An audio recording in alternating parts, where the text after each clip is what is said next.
Ну что, всем привет, дорогие друзья! Очень рада с вами снова увидеться. Меня зовут Лиля, и на этом канале я рассказываю о поступлении за рубеж, об учебе в Европе и о продолжении академической научной карьеры. И сегодня я вам хотела рассказать, наверное, о самой важной итальянской стипендии, стипендии DSU. У меня достаточно обширный опыт, связанный с этой стипендией. Я сама ее получала 2 года на магистратуру и также помогала своим подопечным податься на нее на совершенно разные уровни образования, на бакалавриат, на магистратуру, даже на аспирантуру. Поэтому буду сегодня говорить с вами от лица такого своего достаточно большого интенсивного экспириенса. В этом видео я вам расскажу, кто на нее может податься, как эта стипендия появилась, как вообще рассчитать свои шансы, да, поскольку будут там некоторые подводные камни, какие документы вам для этого понадобятся и как можно, в принципе, избежать все основные ошибки с этим связанные. Также, если вы решили поступать за рубеж, переезжать по учебе, я вас приглашаю к себе на консультацию по поступлению. Все ссылочки будут внизу. На консультации мы с вами сможем разобрать детально ваш кейс, особенности, пожелания и подберем для вас идеальную страну, идеальное направление и идеальную программу с точки зрения ее научного наполнения и также бюджета, чтобы это было вам наиболее комфортно и принесло наибольшее количество положительных изменений. Все ссылочки будут внизу. Также, пожалуйста, не забывайте подписаться на этот YouTube канал, поставить лайк видео. Это очень поможет в развитии канала и будет мотивировать меня на создание дальнейших полезных видео. Если у вас есть какие-то вопросы о теме поступления в Италию, пишите их внизу. Возможно, какой-то из этих вопросов я освещу в отдельном видео и принесу нам с вами максимум пользы. Стипендия DSU является одной из самых главных с точки зрения комплексной финансовой помощи. Она поможет вам покрыть обучение, ваше жилье, что очень важно, это достаточно редко. Также эта стипендия актуальна не только для итальянцев, но и для иностранных студентов. Сама стипендия DSU Diritto allo Studio Universitario является государственной программой, которая направлена на поддержку студентов именно с невысоким уровнем дохода. Она финансируется частично из бюджета регионов, поэтому в разных регионах она может быть названа по-разному, например, DSU, самая популярная, Aliseo, Discolazzo и так далее и тому подобное. И частично эта стипендия финансируется из фондов Евросоюза. Вот этот пункт очень важно учитывать, поскольку финансовые возможности и Европейского Союза, и регионов каждый год меняются, и лучше всего узнать заранее, какова была ситуация в вашем конкретном регионе в предыдущие года.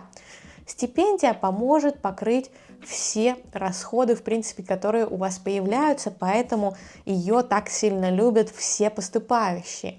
Но программа существует достаточно давно, уже более 20 лет, и в принципе рассматривается как такая стратегическая инвестиция государства и Европейского Союза в будущее. Наверное, самый главный плюс этой стипендии — это то, что стипендия DSU не зависит от вашего возраста, да, и это как раз-таки будет очень полезно всем поступающим возрастным, да, кто, например, подается на магистратуру, на какие-то еще возможности.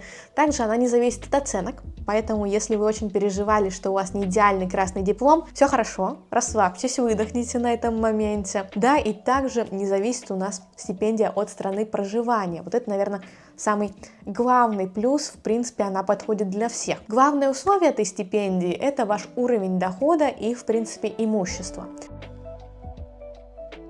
Подаваться на эту стипендию вы можете, будучи студентами бакалавриата, магистратуры, аспирантуры, если вы поступаете на новую ступень образования, и также если вы учитесь, в принципе, на любом языке, будь то английский или, например, итальянский. Да, вот это вообще очень классно, поскольку многие стипендии других стран поддерживают обычно исключительно учебу на своем локальном языке. Если вы подаетесь на бакалавриат, уже закончив такую же ступень образования, то вы не сможете получить стипендию DSU снова, поступая на эту же ступень. Да? Это касается и магистратуры в том числе. Поговорим о деньгах. Размер стипендии зависит от вашего финансового положения, и он считается у нас по коэффициенту ISI, я вам дальше о нем детально расскажу, также от географического положения, в зависимости от того, где вы проживаете. Здесь у нас с вами есть 3 основных варианта. Это fuori sede, самая распространенная для тех, кто живет далеко от университета. Обычно самая крупная стипендия, она, в зависимости от региона, где-то будет от 4 до 8 тысяч евро в год, да, плюс общежитие, плюс питание, все, что нужно. Следующая опция – это pendolare, для живущих в пределах города, соответственно, сумма ниже, обычно это где-то половинка. Ну и in sede для местных студентов, кто живет в городе университета, обычно самая маленькая стипендия, где-то 1/3.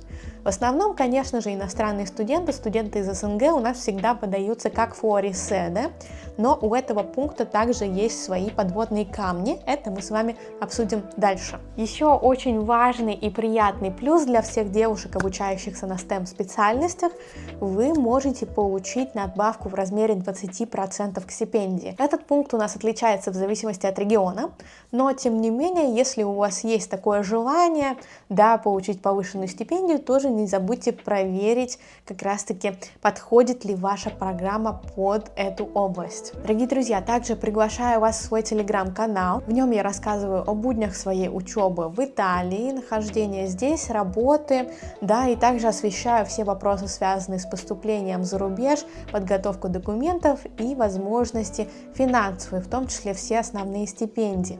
Также там вы сможете подать свою анкету поступающего на оценку, что вообще является очень классным моментом, на мой взгляд, так что рекомендую, присоединяйтесь и самыми первыми узнавайте новости из мира образования и науки. Все ссылочки будут внизу, и также здесь я прикрепляю для вас специально QR-код.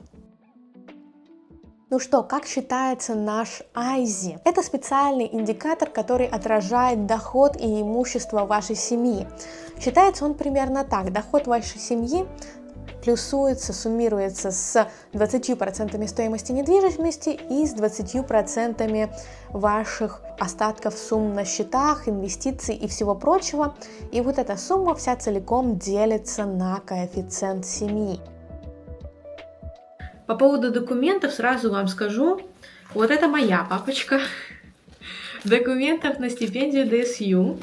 Вот она у меня такая красивая, это за 1 год, это оригиналы, переводы и легализации переводов соответственно. Так что я вот это храню у себя как зеницу ока, на всякий случай. Как вы видите, конечно, документы собираются индивидуально на каждую семью, да, у каждого будет свой случай. Но давайте по порядку. Пункт номер 1, конечно же, это справка о составе семьи. Тут узнавайте, где вы ее можете себе подобрать. Обычно она берется в МФЦ или его аналоги. И дальше вы собираете документы на всех, кто вписан в вашу справку о семье. Например, мама, папа, вы, может быть, ваш брат или сестра, если таковые есть. Вот тогда в этом случае вы собираете документы на вот этих 4 человек соответственно. Дальше вы берете справку о доходах каждого члена семьи, это, соответственно, чаще всего у нас 2 НДФЛ. Все справки вы собираете либо на год, предшествующий году вашей подачи, либо через еще 1 год, в зависимости от, соответственно, региона. Все такие тонкие моменты и конкретный список документов вы можете посмотреть в бандо вашего региона. Чаще всего на сайте университета уже есть как раз-таки информация о стипендии DSU. Можете поискать там, либо просто ищите DSU плюс ваш регион, например, Reggio Emilia. И дальше с этим, соответственно, работаете и узнаете все из первых рук. На сайте обязательно нужно найти бандо. Бандо — это как раз-таки, по сути, call на подачу на эту стипендию. Там будут описаны все документы, и все особенности, и все требования университетов, поскольку от региона к региону они также у нас меняются. Ну, соответственно, вы берете справку о доходах каждого члена семьи. Это у нас 2 НДФЛ может быть, либо как вариант, например, у ИПшников это может быть их собственная справка с печатью. Далее у вас идут справки о наличии либо отсутствии недвижимости на каждого члена вашей семьи. Соответственно, соответственно, если имущество есть, вы его показываете, если имущества нет, берете справку об отсутствии этой самой недвижимости. Ну и дальше берется выписка с банковских счетов на конец отчетного года, то бишь на 31 декабря. Справка берется на все основные счета, также если у вас есть какие-то инвестиционные счета, не знаю, золото, какие-то еще криптовалюты, тоже это все берется отдельно. Что очень важно, есть разные виды форматов подачи на эту стипендию. Соответственно, сейчас я озвучила документы на подачу вас как зависимого студента, если вы живете вместе с вашей семьей. Есть и другой вариант подачи на эту стипендию, как независимый студент, но там в зависимости от региона вы должны в среднем 2 года прожить независимо, показать, например, аренду квартиры, и также у вас должен быть доход не ниже 9,5 тысяч евро в год за, соответственно, вот эти предыдущие года. Но обычно я вам советую подаваться как зависимый студент, особенно если вам меньше 30 лет, если вы живете с родителями, так проще пройти проверку и, в принципе, меньше шансов на отказ. Если у вас возникают сложности с подбором документов, либо вы не уверены, что весь список составлен правильно, поскольку тут действительно будет очень много подводных камней, я приглашаю вас ко мне на сопровождение по стипендии ДСЮ. У нас в это сопровождение входит расширенная консультация, на которой мы детально обсуждаем весь кейс вашей семьи, да, всех родственников, какие-то сложные моменты, например, если ваши родители развелись, либо если у вас разные фамилии, если кто-то из ваших родственников умер, да, что в этих случаях делать. Собираем полностью список всех необходимых документов в связи конкретно с вашим университетом и регионом и годом поступления. Ну, дальше я помогаю вам собрать все эти документы, консультирую по тому, где их можно найти, в каких форматах, какие они должны быть. Да, здесь также очень важно учитывать, например, тот факт, что сейчас приоритизируются все документы с живыми печатями и с живыми подписями. Ну и далее я вас консультирую по процессу подачи уже на саму стипендию, загрузку документов на платформу, либо вашу передачу всех документов в КАФ, ну и по всем дальнейшим моментам до, соответственно, получения уже вами заветной стипендии. Почитать подробнее о всех деталях сопровождения на эту стипендию вы можете на моем сайте, и также там записаться. Буду рада с вами поработать и привести вас к заветной стипендии. Далее, после того, как вы собрали все документы о составе вашей семьи, о наличии отсутствия недвижимости, о доходах, в том числе, вот что очень важно, если у вас, например, нет доходов, как в принципе это можно доказать, либо справкой о безработице, либо если вы являлись и являетесь студентом вуза, можно взять справку в вузе. Также там можно указать, что вы учились, например, на платной основе, и ваша семья за это также платила. По поводу справки о доходах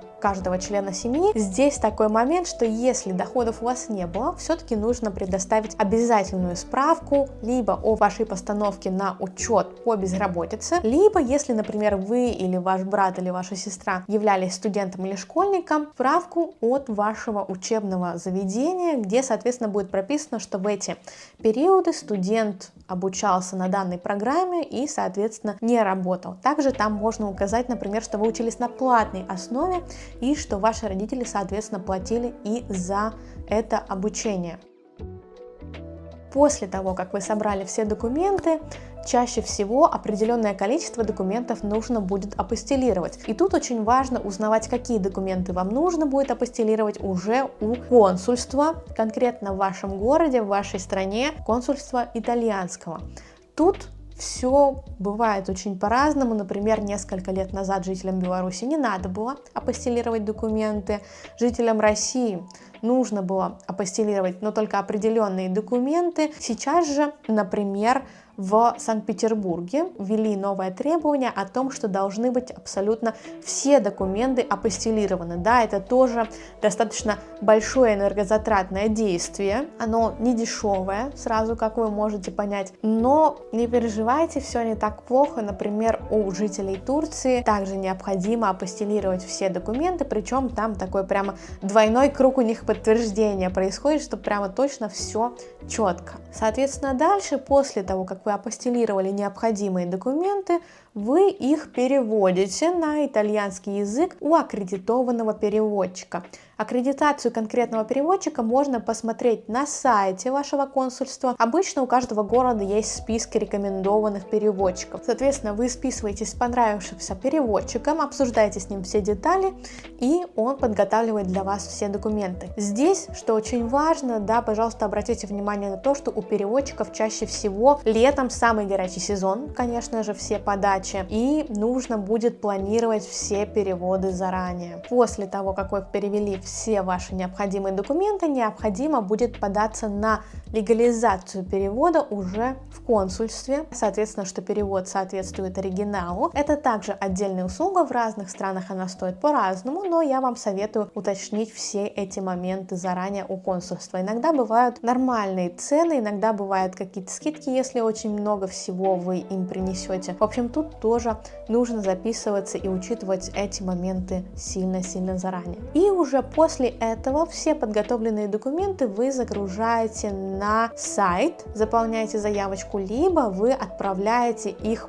почтой в КАФ вашего региона. КАФ — это, соответственно, организация, которая занимается стипендией по определенному университету и области. Что очень важно, пожалуйста, если вы отправляете документы, не отправляйте им оригиналы. Свидетельство о расторжении брака, свидетельство о рождении. Да, дело в том, что эти документы вам никто и никогда не вернет. В этом случае, например, если вам нужно будет подать свидетельство о расторжении брака, подавайте копию, заверенную заранее, просто обсуждайте это с консульством, иначе придется все эти документы восстанавливать, это обычно не очень дешево. По дедлайнам подачи на стипендию DSU в среднем это июль, август, сентябрь, зависит от года вашего поступления, поступаете ли вы на первый год или продолжаете свою учебу, от уровня вашего образования, соответственно, ну и многих региональных деталей. С этим вы также можете ознакомиться в Бандо. Соответственно, после успешной подачи вашей заявки на стипендию вы просто отдыхаете и ждете рейтинг. Рейтинг обычно у нас появляется достаточно постепенно, и там есть две ступени. Первый рейтинг просто показывает, eligible ли вы для вашей стипендии или нет, или какие-то документы были забыты. Если в этом списке у вас все хорошо, вы подходите, то вы просто ждете уже финальный рейтинг с конкретной суммой, которая вам будет зачислена. Как вы могли понять, собирается достаточно большое количество документов, тем более если у вас, например, большая семья или есть какие-то сложности или много недвижимости, поэтому я бы советовала вам заранее закладывать на документ для DSU определенную сумму, где-то от 300 до 500, иногда до 700 евро соответственно. Как вы понимаете, сумма эта окупается, но все равно без качественных подготовленных документов вам даже просто и не податься. После финального рейтинга вам приходят деньги. Деньги приходят двумя частями в течение учебного года. Очень часто это бывает, например, через 2-3 месяца после начала обучения и после финальной сессии. Что важно учитывать, вы эти деньги получаете не просто так, вы должны сдать определенное количество экзаменов в течение учебного года. В среднем это где-то 30 кредитов за год, но все очень сильно зависит от программы, и если вы не выполните это требование, то вам придется вернуть часть выплаты. Вот это критически важный момент, при этом, например, даже если оценки низкие, вы получили какой-нибудь, 18 из 30, очень часто в Италии у нас система оценки это 30 баллов, то это не проблема, главное, что вы просто сдали. Но, например, если вы будете подаваться на второй учебный год, очень часто бывает такой момент, что поступающим студентам с более высокими баллами дают более высокую стипендию, там начинает уже добавляться как раз-таки ваш коэффициент сданных курсов и оценки соответственно. Так что все-таки целиком забивать на стипендию я бы вам не рекомендовала, особенно если вы планируете дальше как-то учиться. Мы с вами переходим к самому важному пункту, и, конечно же, это у нас подводные камни при подаче на стипендию ДСЮ. В некоторых регионах наша стипендия выплачивается не в полном объеме. Например, в регионах Марки, Калабрия, Сардиния с бюджетами очень часто бывают проблемы, поэтому стипендии могут приходить либо в каком-то урезанном формате, либо с большими задержками. В последние годы также участились случаи конфликтов документов. Дело в том, что очень многие поступающие подаются одновременно и на стипендию ДСЮ, и на визу. И, соответственно, в случае со стипендией ДСЮ вы должны показать, насколько вы бедные, да, как у вас с семьей все туго, а на документы на визу вы показываете, какие вы богатые, как вы можете себе профинансировать ваше обучение и так далее и тому подобное. И, конечно, у консульства, особенно если документы к ним попадают одновременно, начинают появляться вопросики. А вот как бы, извините меня, вас не смущает, что в одной справке вы у нас очень бедный, нищий, вам вообще нужно дать максимум стипендии,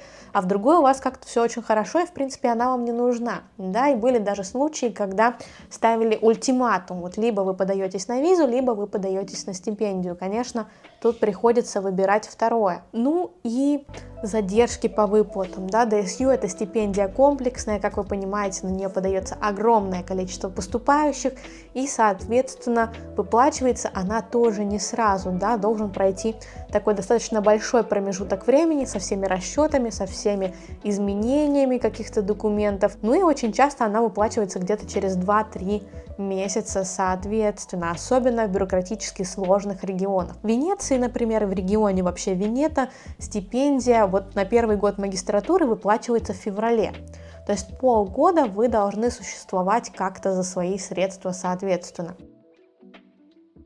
Более того, у стипендии есть несколько вариантов выплат. Это стипендия с подачей на бесплатное общежитие, соответственно, сумма общежития вычитается, либо стипендия без общежития. Чаще всего разница заключается в том, что подача на стипендию с общежитием происходит раньше, в среднем, где-то на месяц, да, и после всех рейтингов вам уже отдают вот это вот бесплатное место. В среднем закладывается стоимость в размере 250 евро в месяц на ваше жилье. В принципе, если ужаться, можно за эти деньги снять какой-то адекватный дабл, да, это, соответственно, одна комната, в которой живут 2 человек, либо какие-то еще варианты, но все равно общежитие, достаточно по-хорошему здесь рассчитывается. В принципе, за такие деньги очень выгодно, да, если вам предоставят что-то бесплатно. Следующий очень приятный момент, который я вообще люблю всей душой, это то, что эта стипендия также вам дает бесплатные обеды. То есть она заранее рассчитана на студентов. Очень часто, конечно, студенты у нас, например, впервые приезжают в страну в полном восторге, какие-то начинаются проблемы с бюджетами, и, соответственно, чтобы студент просто не голодал, да, потратив все деньги на путешествие, здесь предусмотрены бесплатные обеды. Это бывает, соответственно, либо 1 раз, либо 2 раза в день, в зависимости от вашей семейной ситуации и также региона. И обеды, сразу я вам скажу, достаточно классные. Вот здесь я размещу несколько фоточек своих обедов, я их обожаю. И вот как раз таки сейчас я еще на них продолжаю ходить. Это вообще очень классно, особенно с той точки зрения, что еда в основном вся здоровая, продуманная и локальная. Я вообще это рассматриваю как бесплатный поход в ресторан. То есть меня все устраивает, мне вообще все очень нравится. Ну и если вам интересно, на своем канале я снимала совершенно недавно видео о том, сколько же нужно денег в Италии для комфортной жизни, и также хватит ли вам стипендии ДСЮ на полное проживание. Видео вы можете найти на канале, также я прикреплю ссылочку в описании, чтобы вам далеко его не искать. Ну и мои самые общие рекомендации, конечно же, по стипендии. Во-первых, собирайте все официальные документы. Дело в том, что в некоторых регионах сейчас участились случаи, когда студенты либо подделывают документы, либо делают их неправильно, либо что-то забывают, либо умышленно не показывают. Ну, дело в том, что стипендия ДСЮ, она достаточно строгая в этом смысле. Все ваши подачи проверяются, все документы проверяются впоследствии. Более того, в зависимости от региона бывают повторные проверки, так что в этом случае лучше показать честно все, что у вас имеется. Следующий пункт – это, конечно, факт дедлайнов. Как вы понимаете, они у нас разнятся от региона, но тем не менее я всегда советую озаботиться вопросами документов заранее, потому что когда начинается самый горячий сезон, это у нас, соответственно, июнь, июль и август, то все сходят с ума, консульство забито, мест вообще мало, невозможно найти для записи. Если вы поступили весной, если у вас есть свободное время, ну, озаботьтесь этим моментом заранее, делайте себе такую комфортную подстилку, в принципе, спокойствия, чтобы просто потом не пролететь, да, с каким-то документом, не забыть его и уже быть уверенными. Также отдельно скажу про апостили, поскольку все это дело активно меняется, пожалуйста, уточняйте все моменты у вашего конкретного консульства на конкретный год. Ну и особенное внимание я вам советую уделить апостилю на ваш документ об образовании, то есть это ваше школьное, например, образование, либо бакалавриатское. Очень часто в сезон, опять же, когда все выпускаются, особенно выпускники бакалавриата, магистратуры, все министерства образования везде забиты, и на это может потребоваться буквально несколько месяцев. Когда я сама подавалась, в Санкт-Петербурге была вообще просто патовая ситуация, нужно было записываться за 4-5 месяцев. И, конечно, ни в какие дедлайны абсолютно это просто не влезало, поэтому я, например, себе устроила очень интересный апостиль туризм Смоленска просто для того, чтобы сделать документы вовремя. Ну, там, слава богу, все решилось, все было хорошо, но, тем не менее, тоже понимаете, что вы будете не одним таким поступающим. И, конечно же, перепроверяйте все документы даже после перевода, даже после легализации. У меня лично был такой момент, что с моими документами в дипломе немножечко накосячили. Там изначально не хватало одной странички в переводе, просто она в процессе скрепления куда-то делась. Потом этот перевод мне легализовало консульство, видимо, тоже не посмотрели, и пришлось это дело все исправлять. Да, в конце, что очень важно, это все равно ваша ответственность, какие документы вы загрузите и в каком состоянии. Так что тут, пожалуйста, не забивайте на этот момент, перепроверяйте по 2-3 раза, просто для того, чтобы быть потом спокойными и уверенными в своем результате. Ну что, я надеюсь, что это видео было для вас полезным, информативным. Если будут еще оставаться какие-то вопросы, пожалуйста, пишите все в комментарии, я буду очень рада вам на них ответить.